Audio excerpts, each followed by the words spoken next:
Greetings, everyone. Brad here with Mild Mannered EDC. Today we're going to do a review of an interesting little knife that kind of caught me off guard in its quality and overall looks, and that is the Finch knives, model 1929. Yep, there you go. Look at this interesting knife.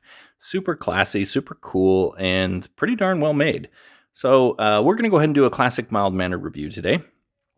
And when we do a classic mild mannered review, we talk blade, then action, scales and hardware, and ergos and carry. But before we do that, we'll do a quick spec check and then a couple size comparisons, then we'll get underway. So let's go ahead and talk some specs on this interesting little flipper from Finch Knives. So this has a blade length on it of 2.5 inches, a blade thickness of 0.12 inches, a handle thickness here of 3.5 inches, and I'm sorry, that would be a handle length of 3.5 inches, and a handle thickness of 0.45 inches. And that gives us an overall tip to tail when it's all opened up here of 6 inches right on the money, and a weight of 3.15 ounces. So not the lightest little knife. We'll talk about that a little bit, but yeah, there you go. So this Finch knife, how about model 1929? Let's put this up against, for size comparison purposes, a Benchmade bug out. And how about a classic mild-mannered Swiss Army knife? There you go. How about a Spyderco Capara? There you go.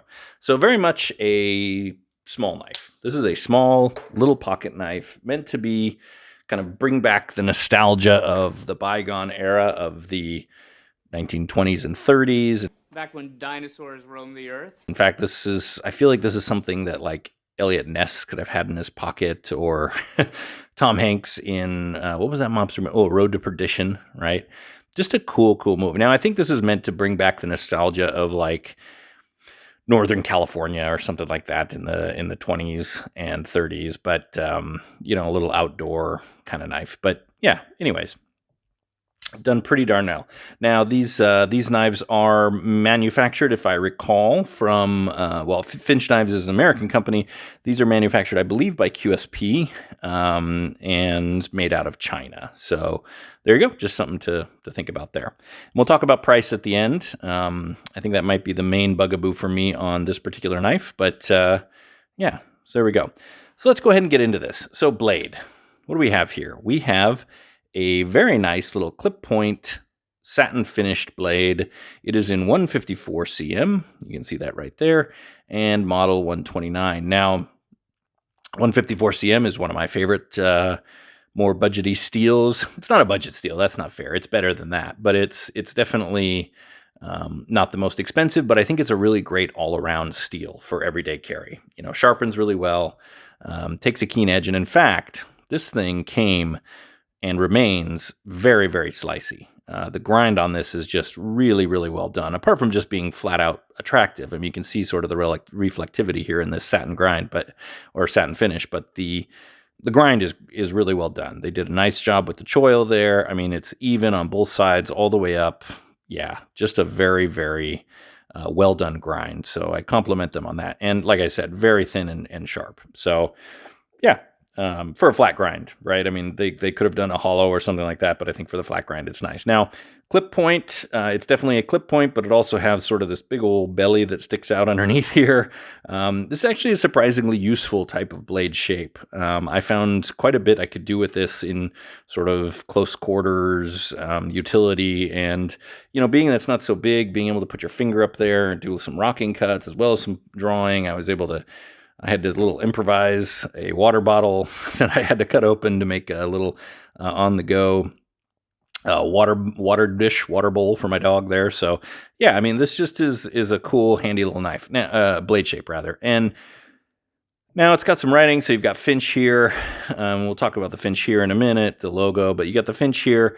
Is it necessary? I don't know.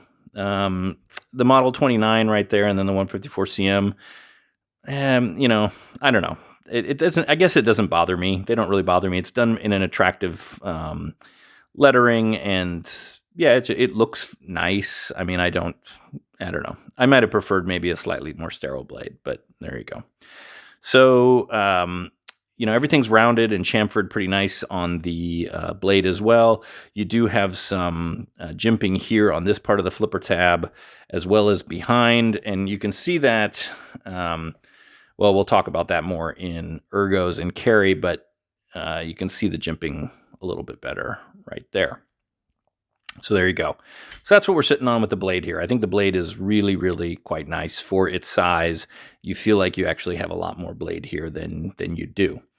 So action. Now the action, both opening and closing, is quite nice. And in fact, I would say it's very good. It surprised me how good it was. It is on caged ball bearings, but opens reliably every time. Very smooth, pretty darn drop shutty, as you can see right there.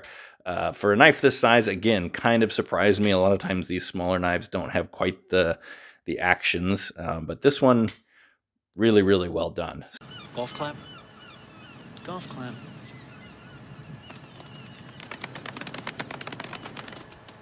So I like that a lot. Not only that, came centered, remains centered. It does utilize a bolster style lock here, so as you can see there. There you go. It's not the greatest of lockups, right? So we're talking maybe 10% lockup, but no blade play, no blade rock. Very, very nice. Put together extremely well from that standpoint. And just because of its size, just a great fun fidget factor on this particular knife. So yeah, very much enjoyable. Liked it a lot. And the action is really fun. I found myself just pulling this out and flipping it kind of wherever I was, waiting in traffic or sitting on the couch or, yeah, just anywhere. So very cool. Now let's talk scales and hardware. Scales. These particular scales are in that lovely Cocobolo wood, which is a choice. It also comes in a carbon fiber, I believe, and a G10. I thought, to kind of enhance its vintage look, Cocobolo would be a nice choice, and it is a nice choice. And in fact, it looks very good. And the fun thing about Cocobolo is not every piece is going to be the same, right? So you could get ones that are lighter or darker, have a bit more grain, less grain, whatever, tighter grain, fatter grain, etc. So that's kind of the fun there. Now, the other thing that is also nicely done is everything is very, very well lined up. Very smooth transitions, fit and finish, remarkably well done, particularly for wood. Wood can be a difficult material to work with and get to, kind of get done so you don't have any gaps. For example, you can see here on this Mazarine, which I think you can see, yeah, you can see down here, there's gaps, right? I mean, wood is, and that's an olive wood on that. So wood can be a hard material to work with warping and stuff like that. Cocobolo has its benefits in that area, but yeah, and with this neat Finch shield that they put on their knives, they put on all their knives in various forms. This one's not one of the glow in the dark ones, I don't think, but well, heck, let's try that out. I don't think it is, but let's just test it out. I hadn't actually tested that. No, it doesn't look like it does that. So anyways, very cool. So I think that looks really well, really nice. Now you do have some interesting, and this is part of the weight issue. You've got these stainless steel liners and bolsters here, and they are not milled out. There you can see them. So you're not getting any weight reduction there, and stainless steel is just a bit heavier. Now it is a titanium pocket clip, however. So that's an interesting mix. You don't see that as often, where you've got stainless steel and then titanium for a pocket clip. And we'll talk about the pocket clip in a minute, but like I said, overall, I feel like everything here is done very, very well. Some slight gapping and a little bit of a catch here, but that's, I think, nothing you can do about that. I mean, it's a bolster lock, and that's how that works. Over here, it's obviously quite flush. So I just think it's really, really nicely done overall and for its size. So some nice chamfering everywhere. Not a sharp edge on this knife except for the blade, which is great. So yeah, nice job. Now, ergos and carry. So ergos, as I mentioned, for a little knife, I like them quite a bit, actually. And I think I mentioned, so it was funny, you got this jimping here, right, to facilitate the flipper, but then you also have this jimping on the back here. And at first I was kind of like, what did they do that for? And then I realized Right. It's so you can choke up and have a little grip up here. This is very comfortable to choke up on. I actually didn't worry about getting cut or anything, and particularly because I had this nice little grippy part where knew I could kind of anchor my finger into. But even not choking up, this feels like a very well balanced, easy knife to hold and use. So for its size, I feel like it's doing quite well in terms of just sort of overall size and what it's packing in. And as you can see there, it just packs it into a nice little compact package. Now, again, a little bit heavy, and I would have liked to have seen, if they'd have gone to all titanium, or if they'd have gone to, maybe tried to mill out some of those liners a little bit. I don't know what they could have done, but it's just a tad heavy for my taste for its size. And it particularly feels heavy here, right, because of the bolster. So you kind of get this weight on one end kind of a thing. So, that's a little bit different. And as far as carry goes, though, great clip, nice and springy. Like I said, milled titanium, very nice. Slides into the pocket, particularly since it's on this Coco Bolo. Slides in very smoothly. Not deep carry by any stretch, but, nothing like, that's just a little bit of class sticking out of your pocket right there. So, so I don't have any complaints there at all. The other thing so that's sort of where we are with the classic review here. Now, this knife costs $115. And for $115, and I got this from the company, I got it directly off their website, you're getting 154 CM steel, you're getting some titanium, you're also getting some stainless steel, you're getting Coco Bolo, whatever.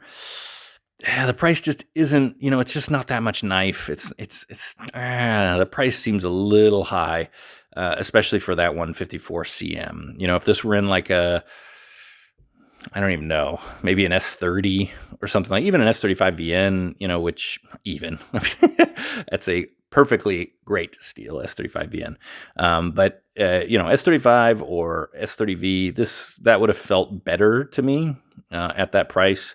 Like I said, I like 154 a lot, but I don't know. I will say, though, there are some nice touches that come with this. So one, and if you'll indulge me to open up the paper here, it came with, a nice little note, which I thought was really classy. Steve being one of the owners of the Finch Knife Company, I thought that was classy, and he doesn't know me from anybody. I assume they do that on all the knives that come directly from them and their store, so I thought that was very classy. Also comes with some fun little swag in the box, right? You get this fun sticker, flipping the Finch. You get this neat 1929 for this particular model. Keep life from getting dull. Cool.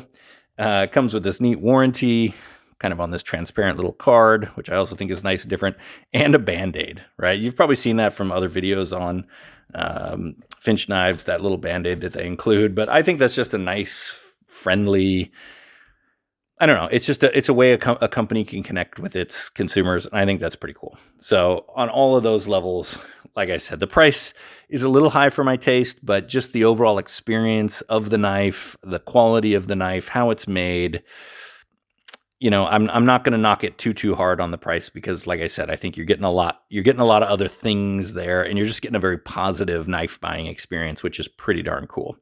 So, it's up to you if it's worth it to you or not. I think this is a darn classy looking knife. It's certainly a fun knife. I've really enjoyed it quite a bit. In fact, I'm keeping this knife. This will be one going into my collection because I just like it. I just like it. Even with its, some slight little issues, whether it might be a little heavy or the price or whatever, but and it is on the smaller side, no question. But yeah, just a cool knife, fun knife, well made, classy, kind of right in my wheelhouse. I kind of like that genre anyways that this sort of harkens back to. So there you go. So with that, that's my review here of the Finch model 1929. Hope you've enjoyed it. I enjoyed doing this review for you. If you're liking what we're putting down here on the channel, please go ahead and give this video a like and consider subscribing. Really appreciate all those giving me support on this channel. It's really meant a lot and makes this a lot of fun to do this process. So anyways, I hope you've enjoyed this review. Be safe out there. Be mild-mannered to one another. And all the best.